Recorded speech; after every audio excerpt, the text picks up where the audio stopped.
Another edition of your favorite 3x3 podcast, Word on the Streets. Replace the E's with threes. Although this week we don't have three, unfortunately, our guy, the energy Vince Chang, could not join us. So it's just me and the mountain, Bas Rosendahl, the voice of 3x3, Kyle Montgomery. One more regular season Masters is left, and it is a beautiful mess. We're going to break it all down on this edition of Word on the Streets.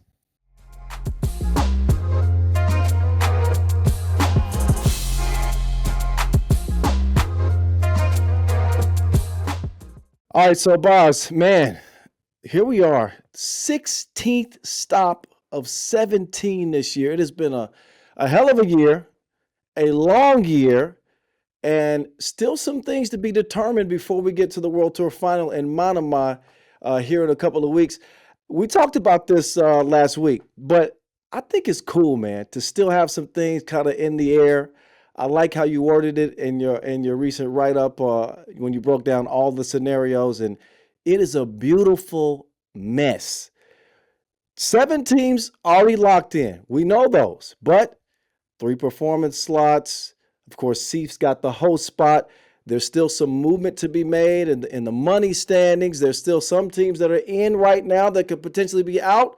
Some teams that are out that could potentially be in the last Masters. So I think it kind of makes for a juicy storyline. It does, man. It does. And I've liked this a lot. Like FIBA expanded the field or at least expanded the way to get to the World Tour Finals, right?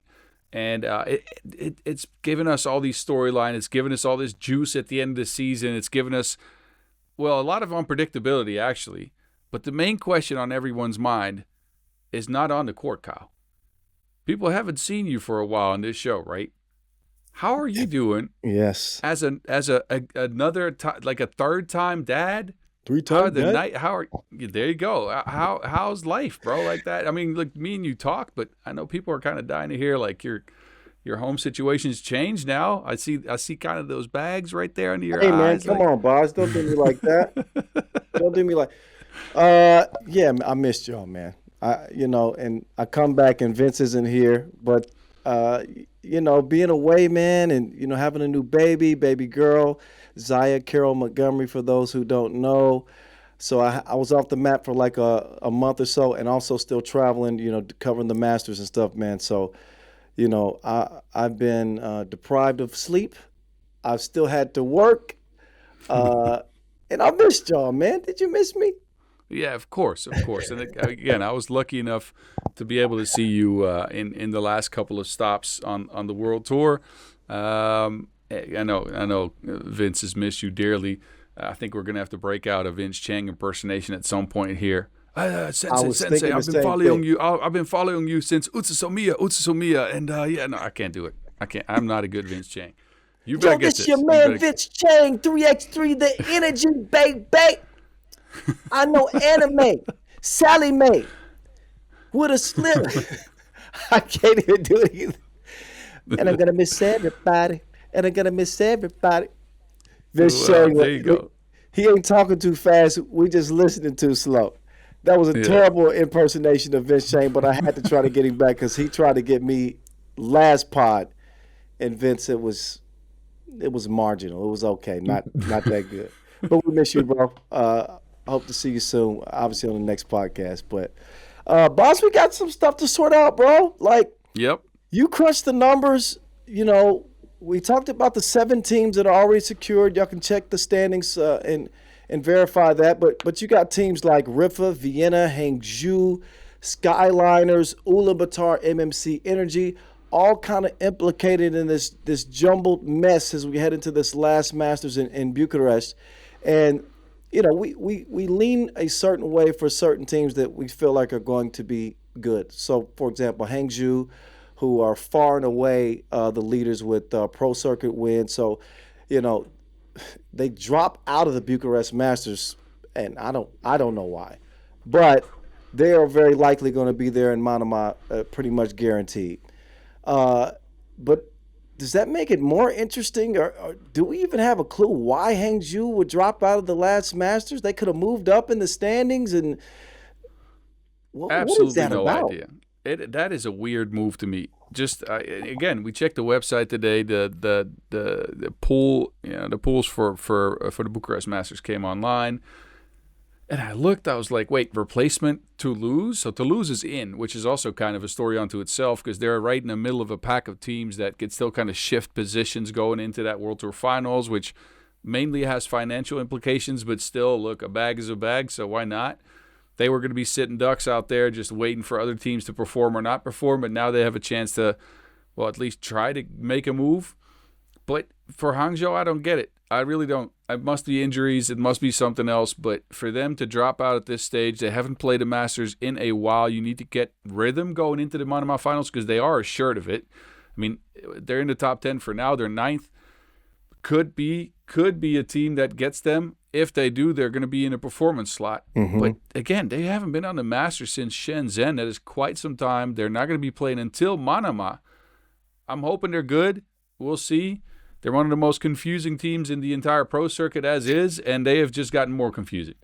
That's a fact. That's the perfect word to describe Hangzhou this year. They made all the roster moves this offseason, came in, showed some promise, disappeared for a while, and now this move happens to where we won't see him in Bucharest, and it kind of changed the dynamic of kind of my predictions for the tournament. I was going to say, obviously for one of our topics was the team with the most to lose, and I was going to consider Rifa as maybe that team that had the most to lose because obviously the host spot already belongs to Seif. So they would have to finish in the top 10 to qualify for the World Tour Final. That's what I was thinking. Right, so leading Hangzhou by just 20 points in the World Tour standings. But with Hangzhou dropping out, I think it relieves Rifa of some of that pressure. So we'll stick with the topic still, with the team that has the most to lose. And you know who I'm going to go with? I'm going with Vienna. Oh, all right. Vienna is the team I pick with the most to lose because they haven't played on tour in a month. I know they won the Hangzhou Challenger, played great, right? That was just a couple of weeks ago. But that tournament had only, I think, 4 of the top 12 teams in the world. I'm not hating. But the competition wasn't as stiff as I would want it to be in terms of them proving that they kind of taken that next step. But let's just say that Vienna don't make the quarterfinals. Skyliner's only 15 points behind. They don't catch Hangzhou. Rifa end up beating them in total wins. They cannot afford a poor showing in this tournament. Vienna is barely hanging on. They're in the 10th spot right now. A poor showing can you imagine them getting bounced day one? I'm not saying I think it'll happen. I'm not saying that. But can you imagine them getting bounced on day one and losing out on a chance to go to the World Tour Final? I mean, it could happen, and that's the thing. You never want to be in that position, right? And it still could happen. Look, we know what pool they're going to be in, so they're going to be playing Miami, and then they're going to be playing – and Miami is one of the hottest teams in 3x3 over the last 2 months, right? So that, first of all, is already a very tough matchup, even if you have rhythm, which they might not have because they haven't been on the tour in a while. And then they'll play Bucharest Masters, which is a very – like a huge unknown. We have no idea what this team is, what they can do. Either they can be good or Vienna just gets an entry into the quarterfinals by beating them. I don't know. We will see. Come on, man. That's a dub. I think it will be. But it does mean, if you think about the points that are needed to get, so some teams are trying to, gain ground on Vienna. You said that the Skyliners are just behind. You said, 15 points? 15 points, yeah. 15 points. But that ends up not being 15. It ends up being a little bit more because even if Vienna came in last, they are in 14. The main draw, they would get 14 points. True. So they're 29 points behind. If they make it into the quarterfinals, they'll get either between 35 and 50 points, even if they lose in that quarterfinal. So then, the ground just keeps on – the gap keeps on getting bigger. That's what I want to say. So they are the team with the most to lose. They're also the team with the most to win because what we haven't done with them in most of the stuff that I've written about or that we've talked about maybe on air is the fact that they can also still look up. I mean, they are behind by a bunch, but with Hangzhou dropping out, they are only 41 points behind them. They could still gain ninth. even in a very, like, in case of a very good run and Mhm. Rifa flaming out, they could still catch Rifa. So they also have a bunch of games. But you are right. They are the team with the most to lose because in an extreme scenario, and this has to be extreme, they could still miss out on the World Tour Finals here. Yeah, I mean, everything's at play. I mean, it's a long shot, but we're considering all the scenarios. You broke them down. You're the numbers guy, so you've got it mapped out perfectly. Every scenario for every team. If you haven't checked out Bas's Word on the Streets article recently, you got to do it. You got to subscribe. And for God's sakes, buy the man a coffee. He's working hard. 2 articles in 1 week. What do y'all want from the man? My team, Bas, the team for me that has the most to gain is Ulaanbaatar. Ulaanbaatar MMC Energy, because they don't have enough wins to even be considered for a performance slot. They are within striking distance of getting into the top 10. Now, it's not out of reach. I know they haven't played great, but I want to remind you, I want to throw it back a couple of weeks ago where they finished as semifinalists in Macau. And they didn't even put it all together that tournament. For me, if they can get the Archer back, on target, man, I think that they might have an opportunity, right? I wrote down the 47 points out of the last direct qualifying spot occupied by Vienna. But the thing is, Bas, they start in the QD. Yes, They start in the QD, and they got Carolina in the QD, right? And Porter Body. I'll probably mispronounce that, but you know the other squad in the QD. Yeah. Carolina is never an easy out. They kind of ruined their season last week in Abu Dhabi, but it's not going to be an easy end for Ulaanbaatar just to get to the main draw. But again, we've seen them put it together before. A couple of semifinal finishes this year, and I think the perfect storm, so to speak, for them. Man, I could see them making a deep run, Bas. Semifinals, I don't know about a win. Third, could they do it? I mean, they're going to need to. They might need to get to the finals to be sure, because if they do get to the finals, I think they catch up on Hangzhou. To me, they're the team with the most to lose, though. I get what you're saying. They have the most to gain, but the energy going into the year for them. If you think all the way back to last year in February when the first teams were announced, and we saw that they finally made the move. They finally came up with the recipe, what they thought would be successful, right? Put all of their best players in one team. Mm-hmm. Take the Archer, take Groot, put him with the main squad, and let's see if we can make it work. Well, we think that specifically the Archer has made the strides to be able to kind of replace what say Steve Sir gave them, mm-hmm. and Dugosia a little bit. Of course, that mm-hmm. would be more Groot doing that. So this was supposed to be their leap year, and it's not. They sit in 12th. They were 10th last year. They need to make up, again, at least 47 points on Vienna. So that means they already have to be better than 6th. They have to be 5th or better. So that means coming out of the pool unbeaten, losing in the quarterfinals, or going into the semifinals. That is if Vienna get in last. If they don't, they need more points to get up to what Hangzhou is doing, aka they need to get to 2nd. And let me just spell it out for you here. They play Carolina. Carolina can go super hot and super cold. We'll see.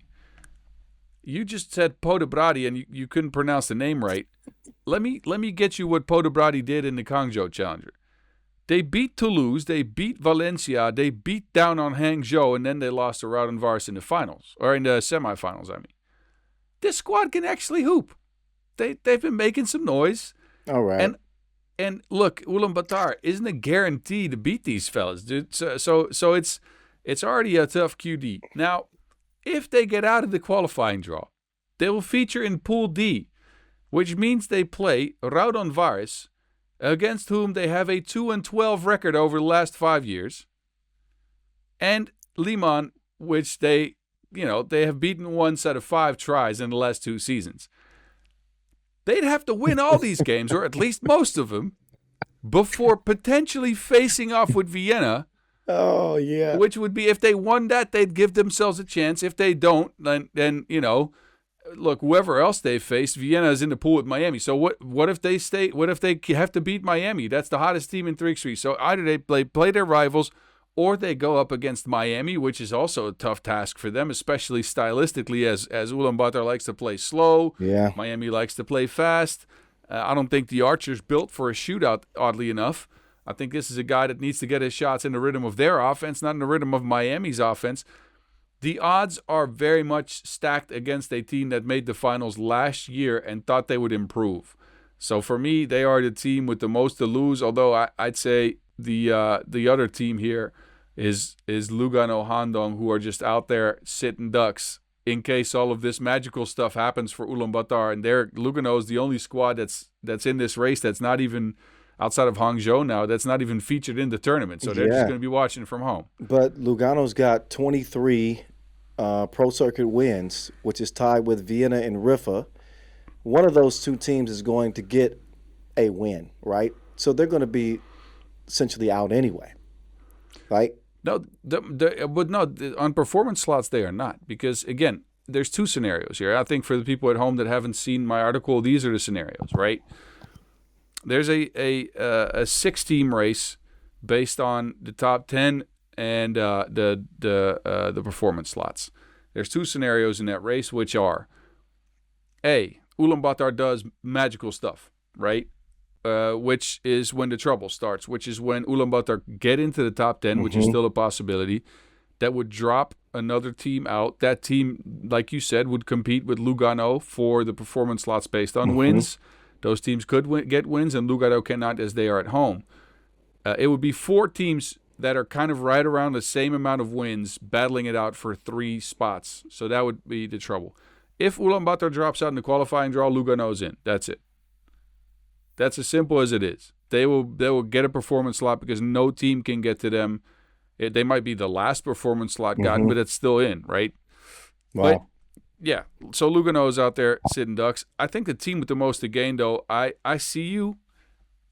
I think it's the Skyliners, man. I think it's the Skyliners. They are on the brink of the top 10 after that magical result from last week. They have the least amount of wins. They're at 22 out of that whole group I just mentioned. So in case of a magical Ulaanbaatar run, they could still be out. But they've been playing really good basketball in their last couple of World Tours. So they played the last 3 World Tours they played. People don't realize this.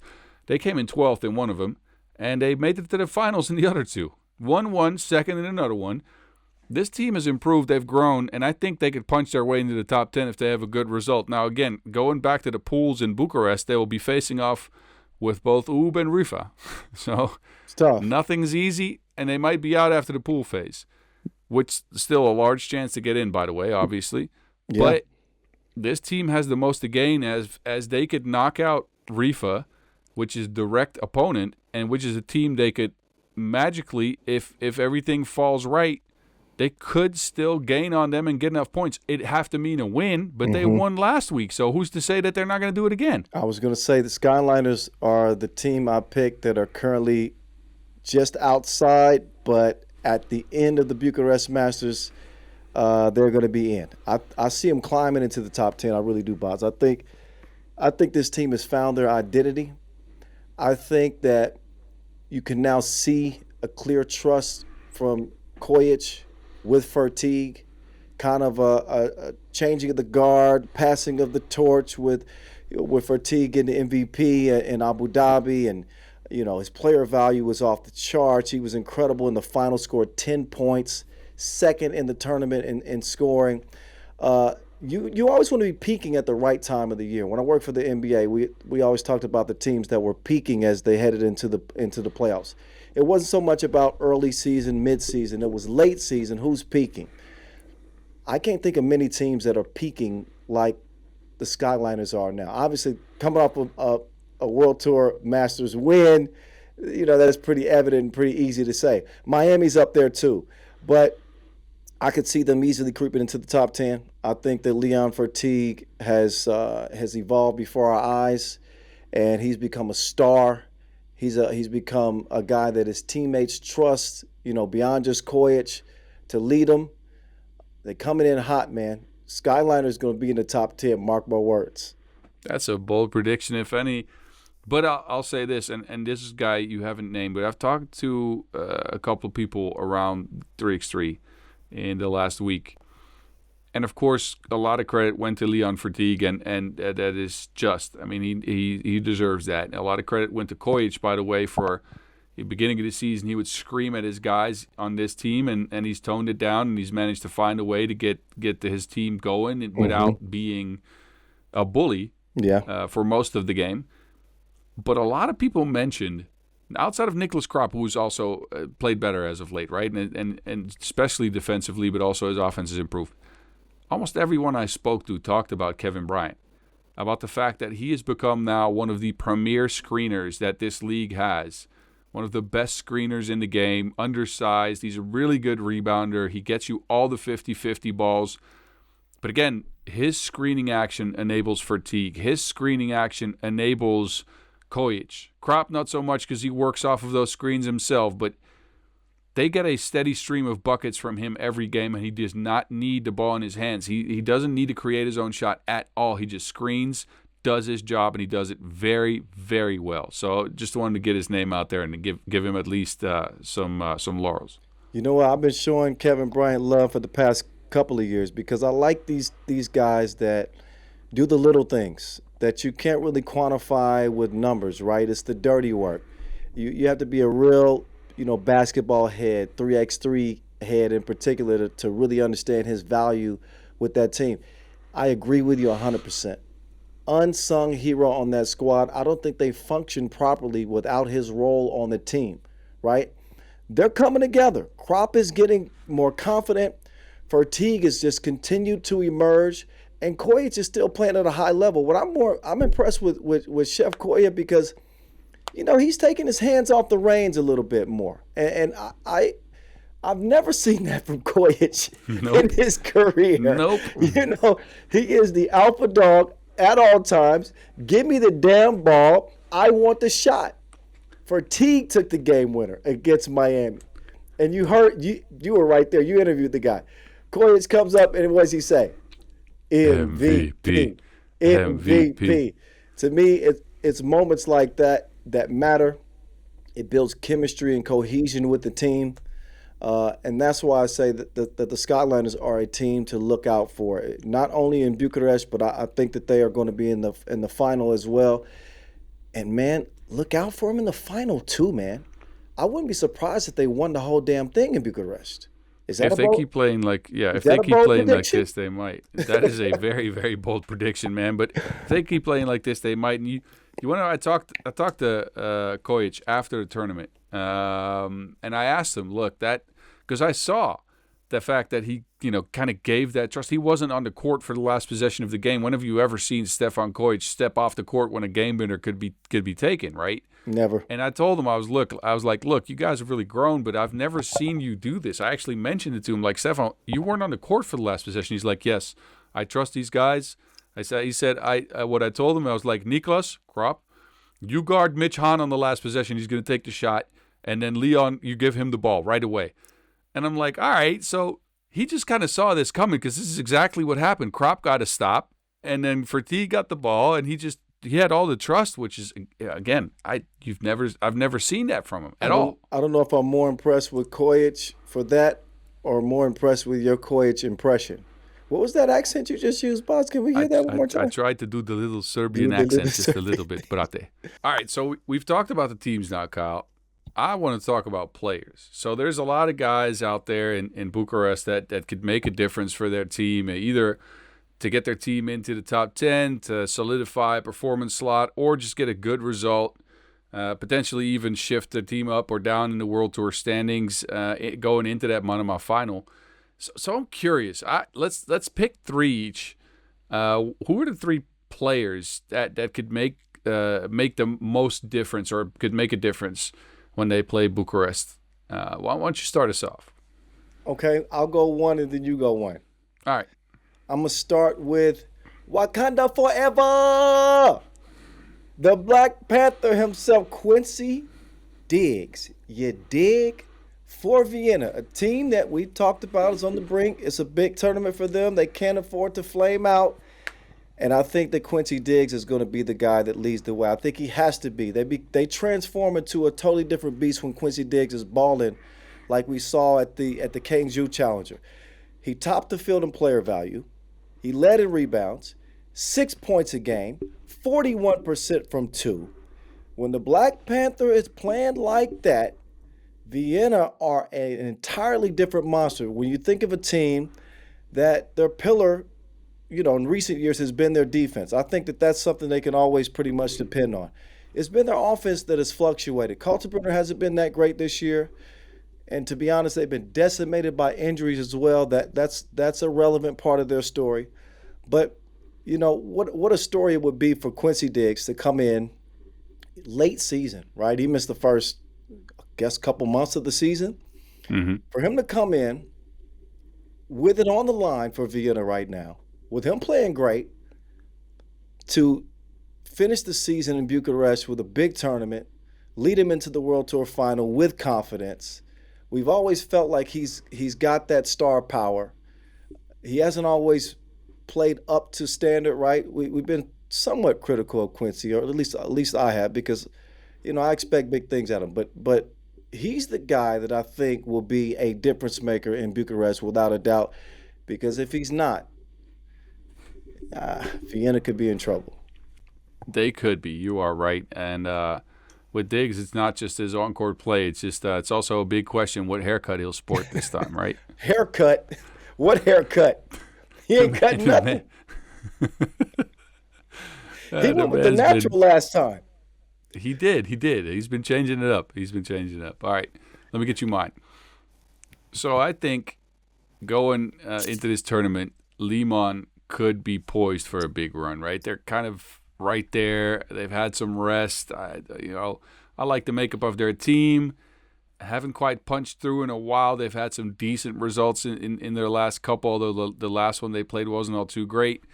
But for me, it hinges on whether the DRE, Andrea Milutinovic, the DRE. That took me a while to get that. All right. No, but if he's ready, and especially for, and I say this with all the respect to him, but a player his stature, but mainly a player his age, he's had a couple weeks off now. He's had some time to rest and recover. They haven't played since Macau, where they finished 9th, which was not a great result, by the way. In that tournament, Milutinovic looked tired. He averaged 3.5 points per game. That usually, him not scoring as much usually coincides with them not playing all that well. Think back on their other 9th place finish with him on the roster, which was Utsunomiya, where he averaged 4 points per game. The guy's usually over 6, especially in the tournaments where they do well. They came into the finals, lost, of course, to London. He was almost at 7.7 points per. That's the type of stuff we could be seeing from him here, especially with a field that's this loaded. And don't forget, with at least some shifting in the World Tour standings on the line for Lehman, who could still get to 4th. They could still take over Chongming, but they have some teams hot on their tails, so they could also drop all the way down to 8th or 9th even in case of some crazy results. So, I'm looking at him. He could be a difference maker for them, and I think when he plays well, their squad goes, because he's the main shooter on the team, right? Especially in the lineup they have now, where they feature kind of the same team. I don't think they're going to put Stefanovic in here for this tournament. It doesn't seem like, so they'll have Popovic. Stefanovic actually, I think, is maybe back to 5-on-5 even, I saw. Or they won't have their guard either, Stojanovic. Stojanovic might be on the team. Zigon might not be, but it'll depend. I think maybe Zigon will play. But still, whichever lineup they choose, Stojanovic is a decent shooter. Zigon, not really a shooter. Popovic, not really a shooter. Vasic, we know what he does, not really a shooter. So they're going to need the DRE to step up and knock down some big twos for them. He will be featured. So let's see. Let's look at him. Who's your next guy? That one kind of shocked me right there, Bas. I wasn't even thinking about Lehman. I kind of, dare I say, overlooked Lehman in the conversation. But yeah, good pick. the other guy, I kind of spoke about him earlier, but it's got to be the Archer, man. Yes. Anand Ariambo, man. Come on. The Archer. He's going to make a difference for them one way or the other. If he plays poorly, Ulaanbaatar out. If he plays great, if he goes back to the 2023 version of the Archer when he got the nickname, I think that Ariambo, this may sound crazy, Bas. I think he could single-handedly lead them to a top 3 finish. I think Ariambo at his potential is that good. They need him to be that good. If he's not, they're done. If he is, then maybe Ulaanbaatar pull off one of the biggest shocks of the season. But I think if they get him some confidence early, especially if he starts making shots early, I think that's important for him. Recently, we've seen him try to find other ways to, get to the bucket and score and be effective even when he's not shooting, and that's kind of been touch and go. But forget about all that, man. He's got to be letting that 2-ball fly, and he's got to be connecting. The Bulls got to get some help, and Ariambo's got to be that guy. So I think that he has a chance to be a huge difference maker, and that's one way or the other. You're right. I had him written down as well. I think I'm going to shock you with this next guy, too. Uh-oh. I'll explain why. I think a player that will make a difference, whether it be a positive one or maybe even a slightly negative one, depending on what the team does in his return, is going to be James Parrott. Oh, that's yes. Another one. Look, I was going off script. I see you, B. Look, I prepared for this one. No lie though. Like, I think James. Look, of course, first of all, congratulations. Became a father again. It wasn't with the team for some of their last tournaments, but Miami has been on an incredible heater. They have played, I think, the best out of all teams in 3x3 over the last 2.5 months. They have not placed worse than third, I believe, in their last 7 events or something. It is ridiculous. Yeah. But James Parrott wasn't a part of much of that. Specifically, if you look back, hasn't played on a Masters since, I believe, Lausanne, which is halfway through August. That is 2.5 months. Yeah. So August 15th and 16th. Exactly, and he did play on some of the challengers that they did well in, mainly Dongguan and Sunsar, if you want to throw it all the way back. But again, he's going to be back with the squad. It looks like he's going to replace Andrew Kelly, and they found a really good flow with Kelly over the last few, right? Mainly because it allowed Henry Caruso to kind of become a different version of himself, right? A shot the 2-ball more.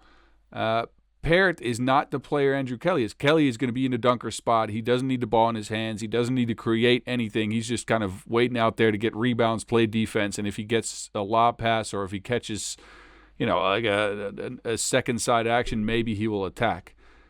James Parrott is a lead ball handler. Don't get it twisted. The man needs the rock in his hands, and he needs some stuff to be done for him. He kind of works outside of the system in the sense that they'll run that flow style offense, and he'll just kind of stop and I don't say a ball stop anything, but he will break up that flow to get his own every now and then. He's been good, but I've looked into the lineup data. Look, I've went deep on this one. Come on. They played, so let's take Parrott versus Kelly in this one. They played that lineup with Kelly in a total of 19 games, a 13-6 record is what I could find. And Caruso's average, and this is what I'm looking at as kind of the benchmark, right? Henry Caruso's average in those 19 games was 6 points per game. When he plays with Parrott, that drops to 4.3 points per.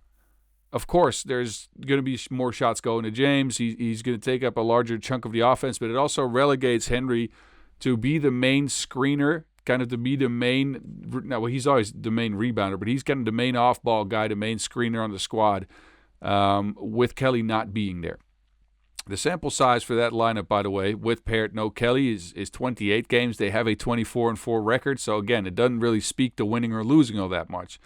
But it is going to be interesting to see how they adjust to another ball handler in the fold, to another guy that needs the rock in his hands. Of course, Dylan Travis is going to kind of approach things a little bit differently with Parrott back in the fold. I've liked what they've done over the last few with Kelly. I'm not saying I'm leaning either which way because James Parrott's still a really, really good 3x3 player. Yeah. I just want to see what he can do. Either he can lift them to a win because he is the guy that wants to take a shot at the end of games, which is something they've struggled with when they've gotten to finals, to get that last bucket. But he's also a guy that kind of breaks up that flow. So I want to at least keep him in mind for making a difference in that Bucharest tournament. Bas, I love that pick. I love that pick. James Parrott is a dynamic talent, dynamic basketball talent. When I've talked to people that know him well and have watched his game over the years, if he had the right people around him and the right coaching, he's the type of athlete that could potentially have made it to the NBA. I know that might sound shocking, but James Parrott is a freak athlete. He's 34 years old. He can still jump out the gym. He can shoot it well from two. I know it fluctuates in 3x3, but indoor, I've seen him play there before. He's an unbelievable player. But you got the numbers, Bas. I'm going with feel right now, right? And if it ain't broke, don't fix it. Miami is playing great. They have the right ingredients, right?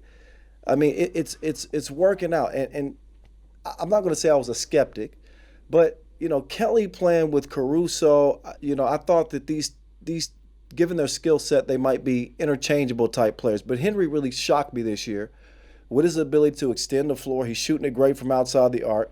He can score it. He's more than just a screener and a rebounder and a defender and a role player. He's starred the last couple months for this Miami team. He's really taken it to a completely different level this year. And Andrew Kelly's been great. He starred in his role. So the parts in the engine are functioning properly right now. Everybody seems to understand their role. There's no confusion, and it's working out for Miami. And as great as James is as an individual talent, it might be risky bringing him back into the fold right when they're peaking. I made that point earlier about peaking at the right time, the most important time of the season. So it's a little bit of a conundrum. I think that's a difficult decision to make, on that roster, and I'm sure they thought about it as well. Do we rock the boat? James is obviously a great player, and whenever he's available, we want him on the floor. But damn, things have been going pretty good here recently. You know what I mean? Yep. Like this is a hard call to make.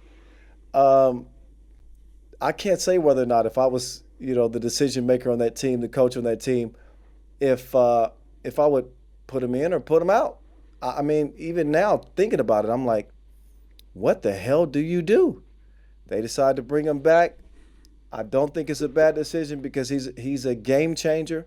To me, one of the top players in the league. So I'm not mad at it.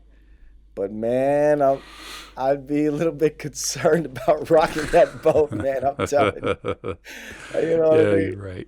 Okay, I'll go to my third player. All right, if that's all right with you. Do it. All right. And you love this guy. I think you know who I'm going to say. I think I might have him written down as well. In the jungle, the mighty jungle, the Leon sleeps tonight. Ooh-wee, ooh. The Leon King. Oh, yes. Leon Fertig. You dig it.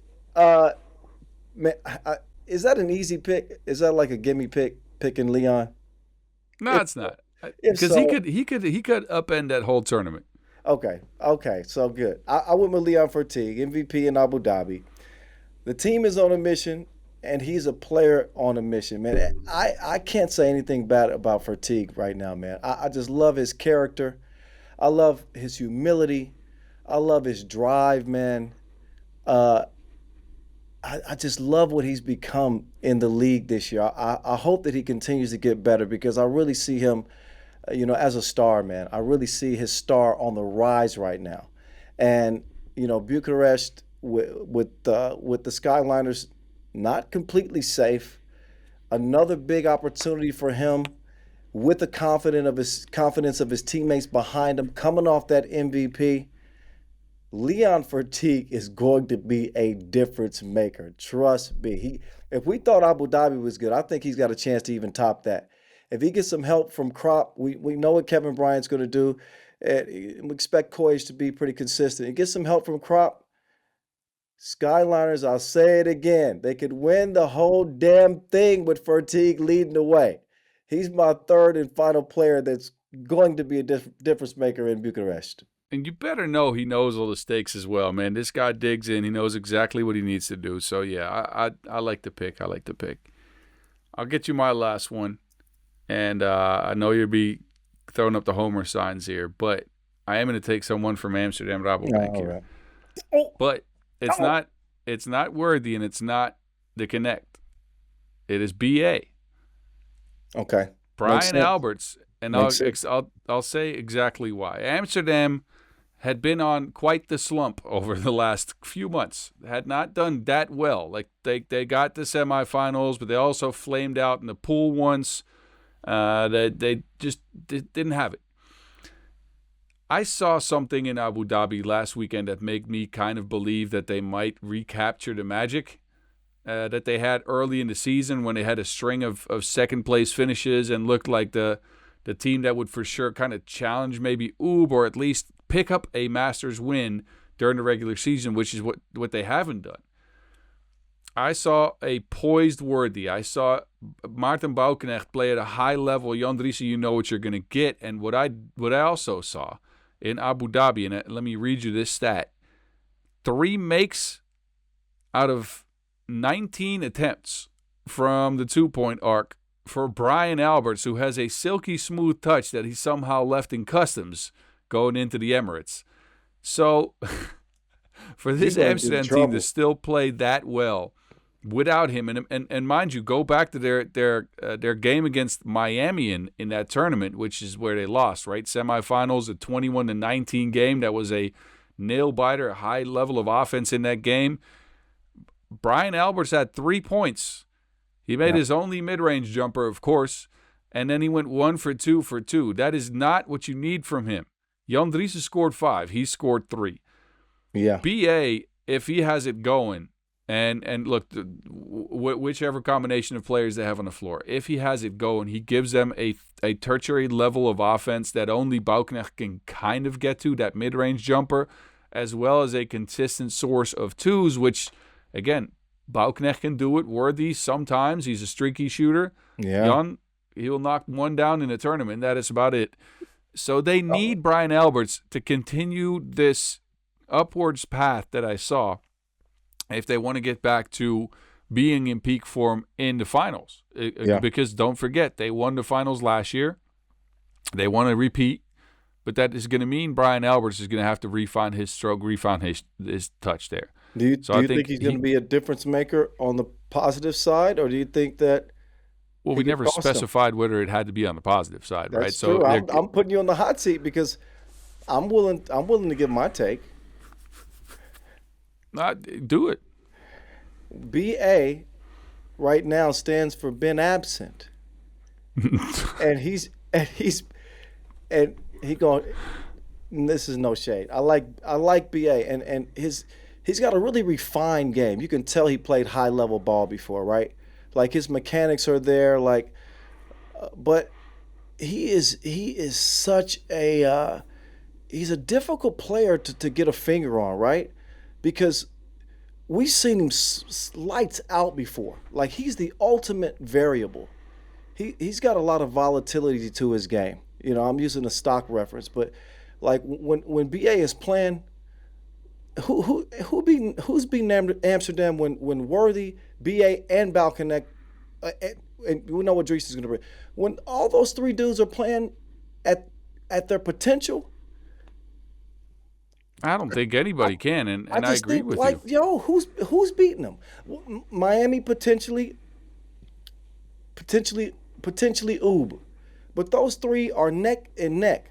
But when he plays the way that he did in Abu Dhabi, Amsterdam is an easy out, man. Like Worthy can't do it all by himself, and you know Bouwknecht can do what he can do, but it makes them a it makes them a vulnerable team. I don't know if it's a confidence thing with Alberts. I saw him, his body language when he was missing a bunch of shots. He was definitely down on himself. They got to find a way to boost him up, remind him who he is, who they need him to be, especially heading into the final, man. If Amsterdam's going to repeat, BA has got to get it going. We know that boy can play some ball. He just has not shown it this year. He's been too up and down. I need to see some fire from BA. I'm with you. Yeah, and even thinking back on some of the stuff we saw from him last year, where it wasn't just the offense that kind of sparked them in that finals in 2024. It was his defense in spurts of the tournament that kept them going. His on-ball mobility, him stopping the best ball handler on the opposing squad, playing physical with dudes. Like, I haven't seen much of that this year. And I think, again, he's one of those players where his confidence comes from his offensive game, and then the rest will follow suit. So they got to find a way to get him comfortable. Get him a couple of mid-rangers early, but even on the mid-range attempts he took in Abu Dhabi, I saw him kind of hang in the air, hitching his shot because he was overthinking that shot. Mm-hmm. That is his bread and butter. That the man's called medieval for a reason. So we'll see, but I think he can be a difference maker going either way. So if he finds it, they might get their first Masters win of the year. If he doesn't, we might see Amsterdam out in the quarters. That's wild that Amsterdam has not won a Masters title this year. I think they've been the second most active team on the World Tour this year, next to UB. Yes, and they're second in the standings. Don't get it twisted. They ain't won one, but they have been consistent all year. They're semifinalists up. I don't know how many times. I have to look at the numbers. Let's see. 1, 2, 3 finals.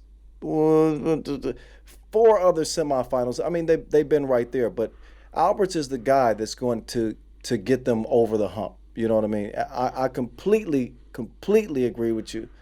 I hope he doesn't come and punch us in the face when he sees us in Manama. You see what I mean? But you know what I was going to say? This was my last little thing on BA. He's such a casual dude, man. His personality is very just smooth. Be smooth. Be cool. I want to see some emotion from him.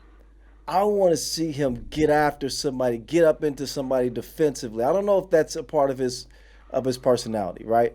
But I'd love to just see that. I think his teammates, if they saw that, that might ignite them a little bit and say, "Oh shit, yeah, you're right. Be smooth is okay." You see what I mean? Like, yeah, no, I'd love that will get you going as a teammate. Agreed. So let's see. I'd love to see that. Yeah. All right. Look, Kyle, there's one elephant in the room that we haven't talked about. You know that, right? Oh. Because these are the 6 players we think could make a difference. Yep. All these players have come from teams that could still shift in the standings, could make a mark for themselves, could potentially kind of get themselves going before the World Tour Finals. But the one thing we haven't mentioned, the one team we haven't mentioned, is the number 1 team in the world. That is UB, with a chance still at regular season history here. They have won 6 Masters this year, could get to their 7th in, breaking their own record from a couple of years ago. They have kind of flamed out in the last few in the semifinals here, where they won Shenzhen. They came in 3rd in Peking, 3rd in Macau, 3rd in Abu Dhabi. They did shift their lineup, brought in Stefan Stojacic. They had some personnel issues. Of course, Dejan Majstorovic, the best shooter of all time, it no longer with the team for the year as he's too injured to go. The question is, Kyle, and I'll ask it to you first. Can you think they can make history here in Bucharest? I do. You're the numbers guy, but if I was going to put a percentage on it, I'd say UB have a 70% chance of getting that record-sealing 7th Masters win this year. I do think that their priorities are different, though, and which is funny because we know how much pride that UB have played with. They love being the standard in the league, right? They love breaking the records. They love proving people wrong that have doubted them or criticized them. I think they listen to the podcast, so they take, they've got really thin skin, and they wear their emotions on their shoulder, right? It means something to them, but I've seen them look a little bit tired here down the stretch. And that says a lot because they're still finishing top three. Yep. And they're still just barely losing in those games that they could potentially be going to the final, right? That is scary. If a team is worn down and tired at this juncture in the season and they're still right on the brink of potentially, winning that seventh Masters, to me, that's scary. I think their priority right now is staying healthy, and I think they'd rather get that seventh title in the tournament that matters most, and that's in Manama. That's the World Tour final. So they're going to play their best, and I expect them to be in the mix, right? A 70% chance. That means they're favored to win it. I think they are. So yes, I could certainly see U win it in Bucharest, but I think they prefer to win it in Manama if it comes down to it. They want to be healthy. I think so too. And you mentioned they're tired. Let me read you their last month and a half, please. This is insane. So September 21st, they are in the Philippines playing a challenger in Manila. Next week they are in Shanghai, so they probably stuck around that region of the earth to play in the Shanghai Masters. Then they go a midweek challenger in Tianjin. The next weekend they are in Shenzhen, so they're in China now for a good week. They've played 3 tournaments there in that week alone. Then they played Deqing the week after that, so they're still in China. Mind you, they've been on the road since September, 18th probably? Yeah. Then they play Macau, which is also on the eastern seaboard of China, so they're still in China. They've been out there for a good month now. Then they go home for 2 days at most, and then they play Abu Dhabi. No wonder they're tired. Yeah. They played a continuous stream of tournaments. Yeah. Yeah, the last month and a half for them has been brutal.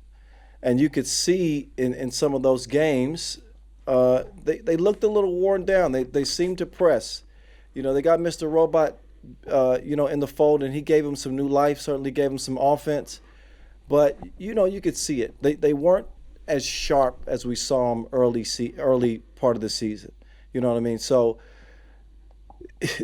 even when they aren't at their sharpest, they're still a contender to win every damn tournament. That speaks to how great they are, right? So they're in the mix. But I don't think they would be upset if they got bounced in the quarters, right? Or they wouldn't be too pissed. They don't want to embarrass themselves, so they don't want to get bounced day one. I don't think that we won't see that happen. No. But if they get any extra rest for them is a good thing to get ready for the tournament that really matters. So they want to get it in Manama, but don't be surprised if they get it in Bucharest. Yeah, and you say bounce day one. I don't think this is going to happen, right? But the pools in Bucharest are ridiculous. They play the Skyliners, who beat them last week, and then they play Rifa, who is also kind of, they've been on the rise a little bit. So, potentially it could happen. But again, went into the lineup data here. They are now set to play the Bucharest Masters with kind of their most favorable lineup right now, right? Barac, Brankovic, Nerandzic, and Strahinja Stojicic. So Stefan Stojicic is back on the shelf. He's turned off. The robot is and by the out way, of battery. Bas, they haven't missed day 2 not once this year. No, you're right. You're right. They lost in the quarters in Chengdu and Shanghai. That's it. Everything else was top 3 or better. No, I know. They have been to bar yet again. It is insane. Bas, we got to actually start talking about this season in contention as the greatest regular season ever. Yes, thank you. Finally. I've been saying this for months. We got to start talking about this. It's hard to contend with Novi Sad's undefeated season, I think in 2019. I think it was 19. Something. Right, where they go 32-0, right? But long season, and to maintain this level of excellence with all of these tournaments, Masters and Challengers, We got to discuss that, man. That might be for after the World Tour final when we can kind of put the whole season into perspective and evaluate what Oh, it I'll have meant. it prepped. Oh, you I'll got it have prep. that prepped. You got it Don't you prep. worry. But And I'll give you a nugget right now. You say Novi Sad that year win 32-0. You want to guess how many games Uba's won this year? I can just look it up. No, tell me. 61. So Jesus. Jesus.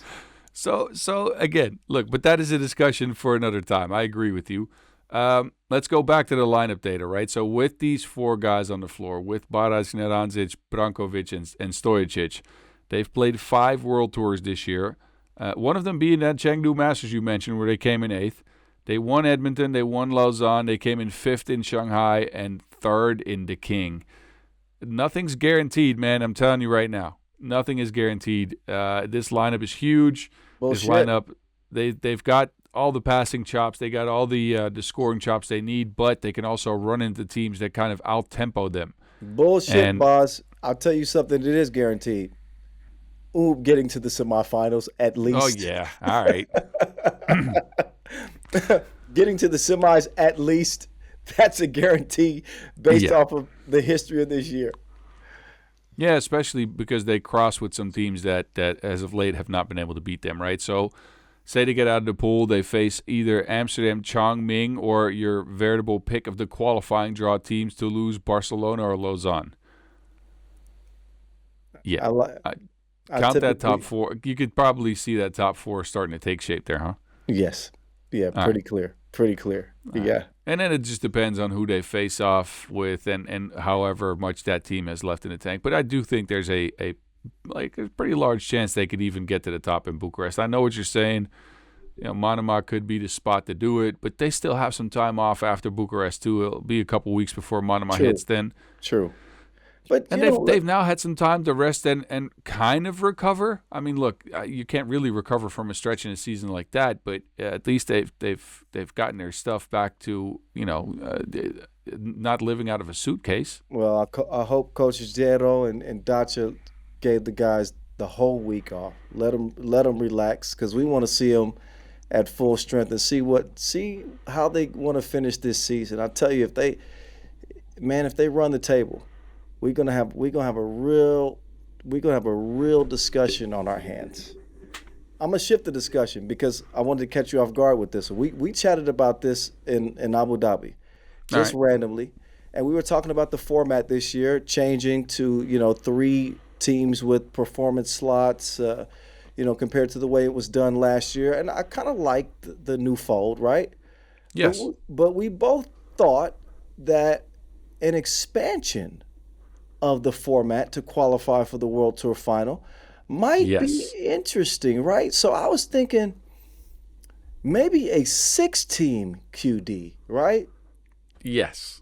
I think that would be cool, man. You give more teams an opportunity because, number one, I think if you finish top 12 in the World Tour standings, you should have an opportunity to at least play in the QD and earn your way into the main draw.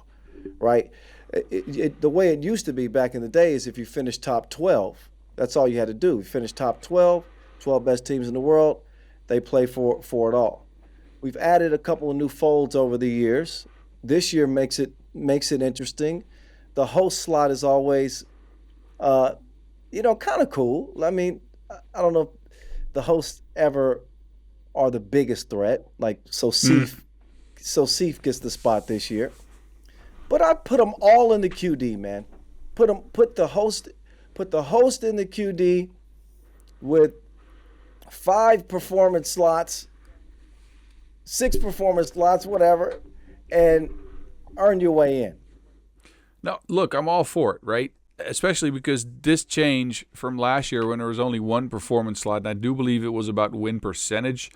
I don't remember fully.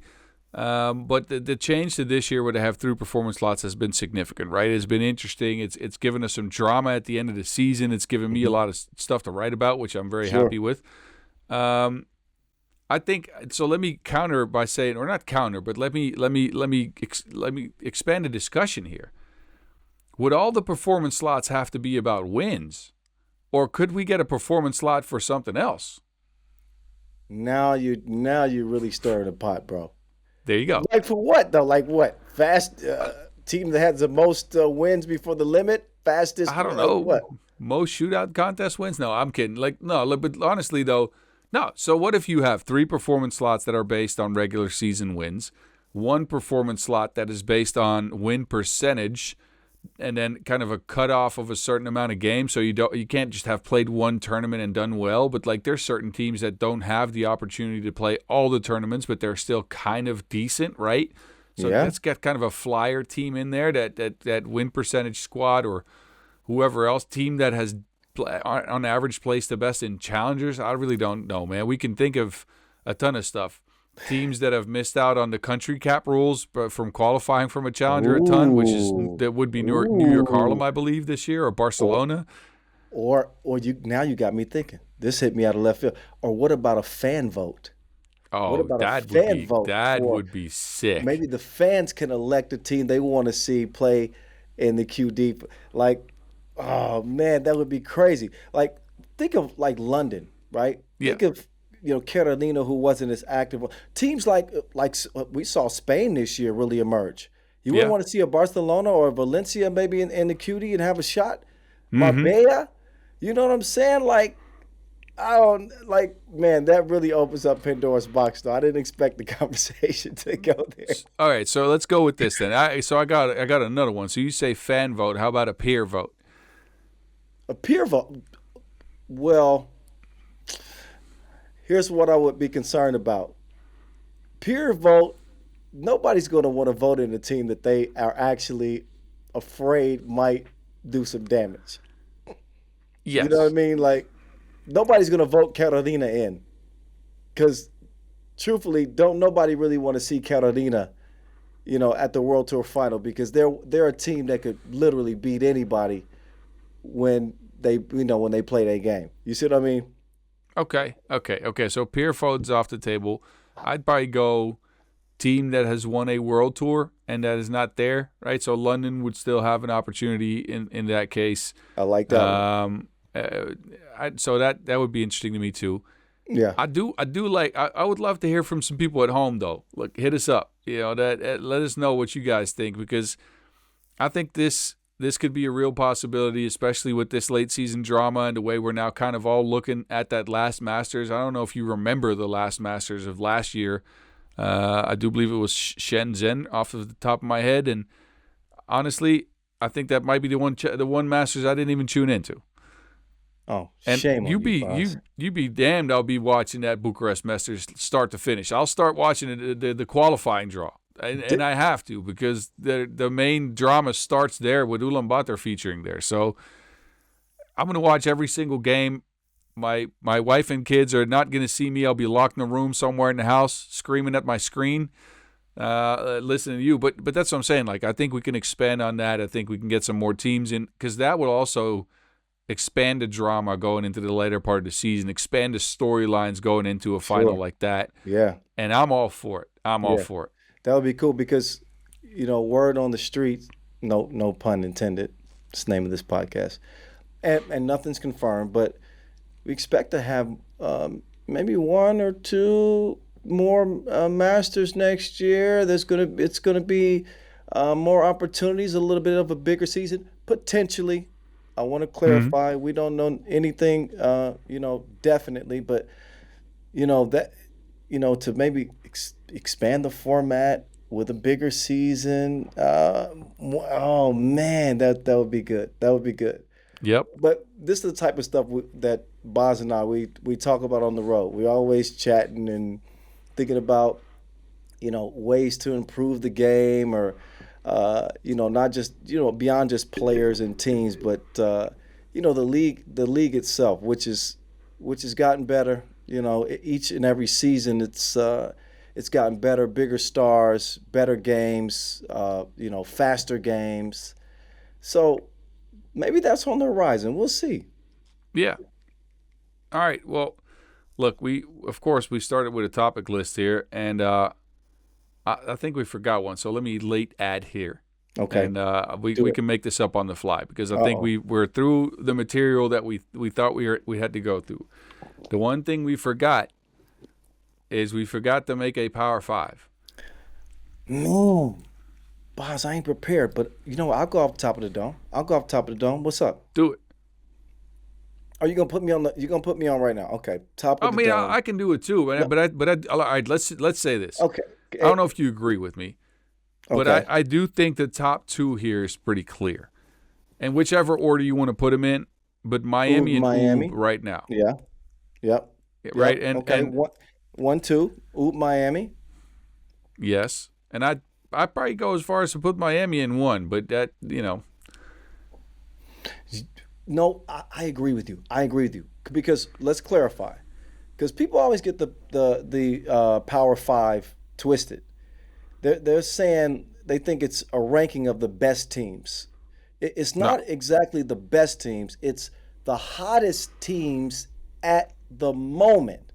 So it may be a team that may not even be in the picture, right? But they've won 2 or 3 tournaments in a row. They finished semifinals 3 in a row. That's the Power Five, just for clarity, just for clarification. It doesn't necessarily mean the 5 best teams. It means who's rolling right now. Okay. yeah.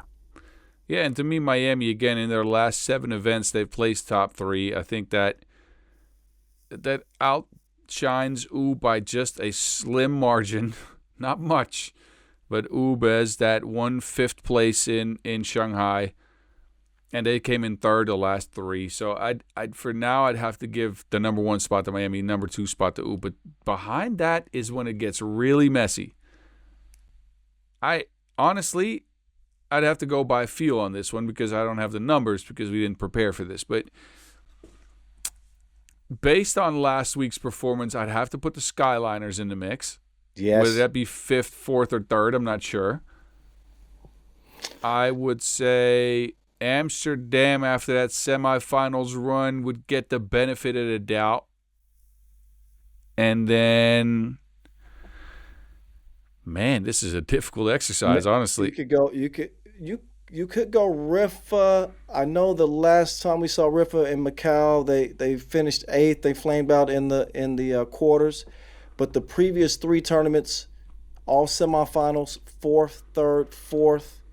They've been picking it up. I know that 8th doesn't look so good. I would say Rifa, or even this isn't just considering the Masters. What about Vienna? Their last 3, they're spread out. They won in Debrecen, 7th in Shenzhen, but just a couple of weeks ago they won the Hangzhou Challenger. That might be a reach. But Well, look, there's a couple of reaches here because you could even go based on one game, which was a loss, by the way. uh-oh. You could say that Toulouse kind of found something in Abu Dhabi. They did. No, I agree with you. Toulouse looked a lot better. I was concerned about Toulouse coming into Abu Dhabi. So even though what they finished 5th in Abu Dhabi. Even though they finished 5th, right? You could see the confidence starting to come back with that team, but they certainly ain't in the Power Five. No, You're right. no. And I look, think, if we yeah. no, I was going to say if we had Chang here, he'd probably say Vienna because that is his favorite team in the world. So If we had Chang here, it'd be a whole lot of yelling. We should have worked on our Vince Chang impressions before we got on. should have worn But it's hard for me a to talk that fast and say, "Baby," and Vince is unique, man. Vince, the energy. We miss you, man. Vince Chang, we miss you. Come on, what is he doing right now? I have no idea. Taking care of his people back home for sure. Taking care of his people. He was busy. Yeah, he's got got a busy life. We got you. But Vince. he'll be back on though for sure. I mean, look, Good. we got Bucharest next weekend, Yep. which is where you'll be. I will not be there. I'll be at home watching. And then we got a couple weeks before Manama, so we're for sure taping another episode before the World Tour Finals with a preview. Definitely Chang's going to be there. That is a guarantee. Yeah, man. I mean, look, he'll be a part of that. And then if not, I'll bring a tie and whatever that vest is called. I don't think I own one, Just but the I'll vest. get one somewhere in a thrift shop. Tie and a vest. No, you Well, there you you know go. what? If we were really going to do a good Vince Chang impression, we both have to shave our heads bald. No, So no, yes, no. yep. We have to go no hair with it and learn how to speak in tongues. Every time I Well, I gotta can. get it, what I gotta do? What is it? Dang, I can only do one thing. He always. Well, you remember when we talk about the Utsunomiya opener, and he always says Utsunomiya, and then that's all I knew. That's all I can do. I can't even get on Vince for that pronunciation because the first time I went to Utsunomiya and all the highlights in 2016, I was calling it Utsunomiya. Oh well, yeah. He just made the shot in Utsunomiya. Oh, I can't even listen to that old stuff, boss. You shouldn't. You shouldn't.